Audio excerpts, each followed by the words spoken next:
Okay, so on your opener it says 4/29, but in actuality it's May 13th. So if you want to cross out that 4/29 date and put May 13th, 5/13, you can do that. If not, it's not a big deal either. Okay, so your opener looks a little bit different than my starting page here. Your opener actually has the area models on the front and the back. But what I'd like to do first, actually we're just going to jump right into it. But I want you to notice something. Between these two areas, or these two expressions, you'll see something a little bit different. What's the difference that you see between them besides that the variables are different? Yeah. So this is where we're going to introduce using the MA method to factor with positives and negatives. So last week and the week before we focused mostly on positives or all on positives. This week we're going to add in those negative numbers, which is going to make it a little bit more complicated. So let's review with what we learned last week. So this is an expression that we worked with last week. It had all positive numbers. So the first thing I'm going to do in order to use the MA method to factor the area model is find what the M is. How do I determine what the M is of this expression? Yeah, so we're going to take, say that again? 8 times 3. We're going to take our first coefficient times our third coefficient, which gets us 24. Good. Good. Then your A is your second. So then I know what my M is. I know what my A is. So according to my notes, I move to step 2. I need to find what I can multiply together to get my M and use those same numbers and add together to get my A. So what can I multiply together to get 24 and then use the same numbers to add together to get 10? So I like that Jalen has his blue sheet out. Oh my God. Jaden, I owe you like something. I'll get you. Why did I do that? I had done good for like months. 6 and 4. 6 and 4. Yeah, he's distracted over here because I'm calling him the wrong name. 9 months later. All right, what do I do with this 4 and 6? You put them in a box. You put the 4 at the top and the So top right and bottom left. And what variable goes with those? All right, what goes in my top left? A squared. And what goes in my bottom right? 3. Okay, you guys are on it. You guys are doing good.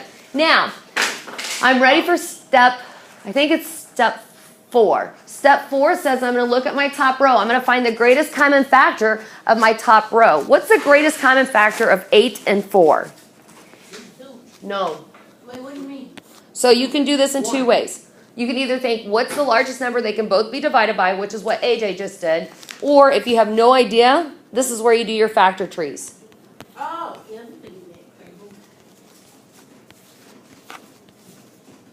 Okay, so what do they share here? They share a 2 and they share another 2, right? So what's 2 times 2? 4. 4. What variable do they share? 8. So where does the greatest common factor go? Outside where?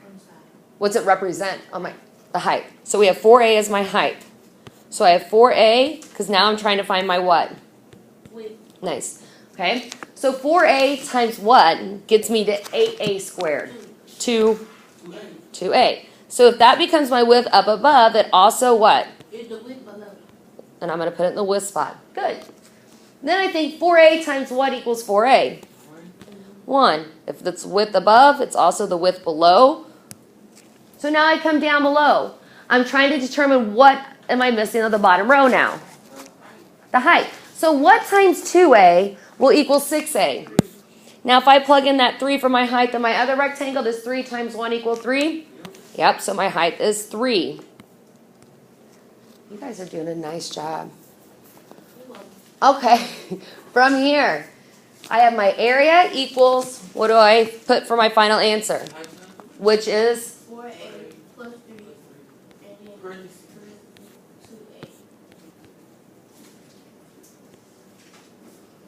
2a. 2a what? Plus 1. In parentheses and box. Nice job. I'll give you guys a second to get that down if you don't have it.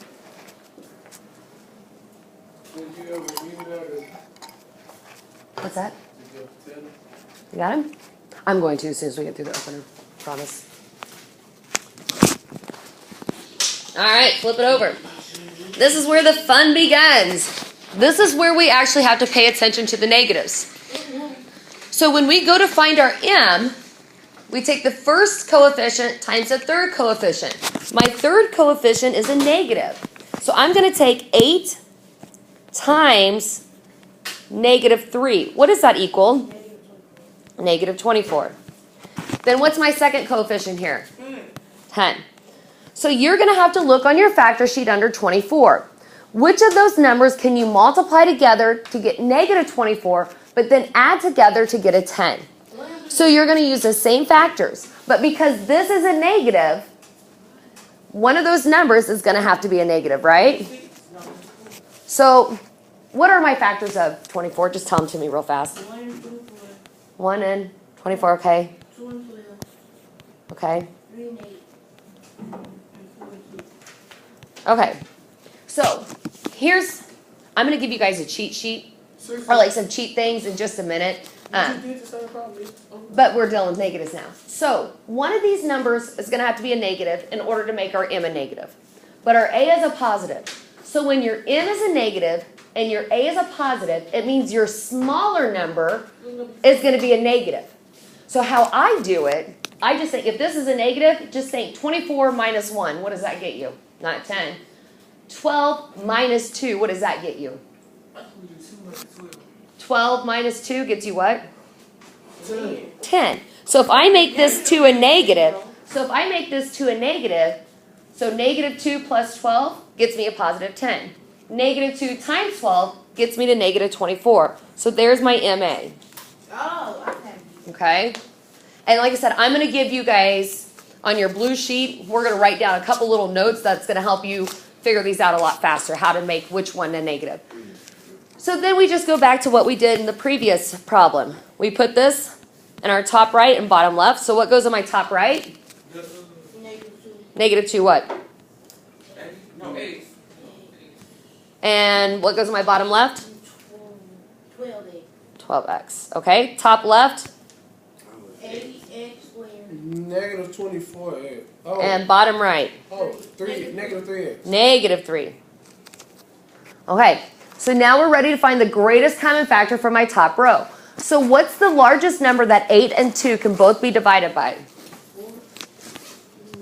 No. Well, if we don't know, we'll just factor it. So what number does 8 and 2 share? 2, right? They only share 1, 2. So the greatest common factor is going to be 2 what? 8. So that's my height. Okay. So then my height times what gets me to my area? So I'm missing my width. Say again. 4x. If that's the width up above, it's also the width below. So I just bring that down. Then I go to my next one. 2x times what? 1. So if I take 2x times 1, it'll get me a positive 2x. Negative 1. Negative 1. So I'm going to put my negative 1 up above. If it's negative 1 up above, it's also negative 1 down below. Okay, so now I have to think what my height is going to be for my bottom row. Miss Buddy, how you just leave out that 2 and then negative? If you got a negative 2 right down below it. We're at here? Yeah. Because 2x times negative 1 will get me to negative 2x. Alright. Okay. Now I have to think what times 4x gets me to 12x? 3. If I take 3 times negative 1, will that get me to negative 3? Yes, so my height is, what's my height? 3. So my answer, area equals what's my height? 2x plus 1. 3 Times. times 4x. I'm just going to tell you got no milk there. Thank you so much for checking. And box. So we're going to have to pay close attention to what each area is to make sure that we're getting our positive and negatives done correctly.